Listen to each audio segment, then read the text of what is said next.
Now, the debate over raising the mandatory retirement age here in South Korea continues to resurface here in the country. The consensus is that the retirement age, which currently stands at 60, should be raised to help fill the income gap after retirement. However, clashes among various stakeholders have prevented concrete progress from being made, and the legislative process is expected to be an uphill battle. Now, to discuss the details for politics and diplomacy this week, we have our National Assembly correspondent Ahn Sung-jin in the studio. Welcome, Sung-jin. Thanks for having me, Yoo-jin. Thank you for being with us. So, Sung-jin, let's start with the most basic question. So, what's this issue surrounding the mandatory retirement age? Right, great question, Yoo-jin. So, Korea's current retirement age is at 60, but the National Assembly is discussing a bill to extend it to 65. Now, the problem, as you rightly mentioned, is that there is a consensus among the fact that there is some change necessary, but opinions are varied depending on the stakeholder. Labor groups are very much in favor, though the reasons may differ. Some worry over the income gap between the age of retirement and receiving a pension, whereas some express concern over poverty of the aging population. But all of them are equally urging the political parties to pass the legislation within the year. The Federation of Korean Trade Unions and the Korean Confederation of Trade Unions held a joint press conference at the parliament last week, demanding that the retirement age be raised to 65. If we don't act now, the social costs will be irreversible. It's time for the ruling Democratic Party to present a concrete legislative plan. Now, industry representatives, on the other hand, have concerns about labor market restructuring without sufficient countermeasures. They argue that growing pressure from an intensifying global technology competition and U.S. tariffs already affects businesses, and that it will only widen the gap between small and large enterprises. They've also added that this may potentially harm the job prospects of young people.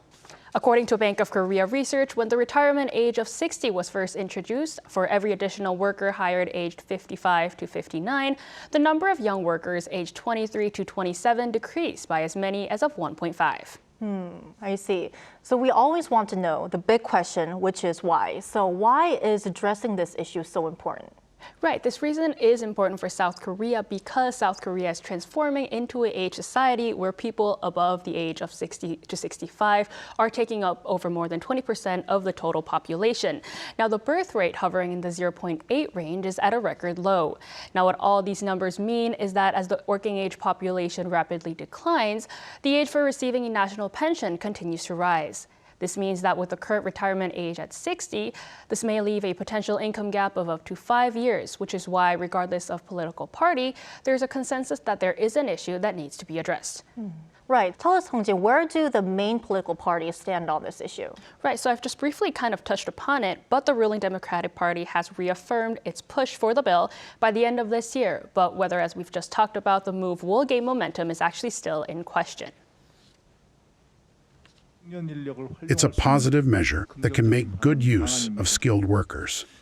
However, the potential impact on the employment of young people and the increased burden on businesses must be carefully considered. The party's Special Committee on Retirement Age Extension plans to complete legislation that proposes gradually raising the retirement age from 60 to 65.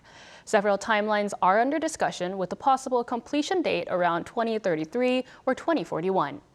The People Power Party also seems to support extending the retirement age, as its Policy Committee Chair Kim Do stated, though there are voices that again express concern over the employment of young people. Now, extending the retirement age is a complex issue that involves not only a generational divide, but also issues surrounding the burden being placed on corporations, rising unemployment of young people, and inevitable change in population structure, so we will have to keep an eye on till the end of the year to see whether the Parliament actually passes the bill. All right, Sung-jin, thank you for your report and hope you keep us updated on this issue. Thank you for having me, Yoo-jin. Thank you.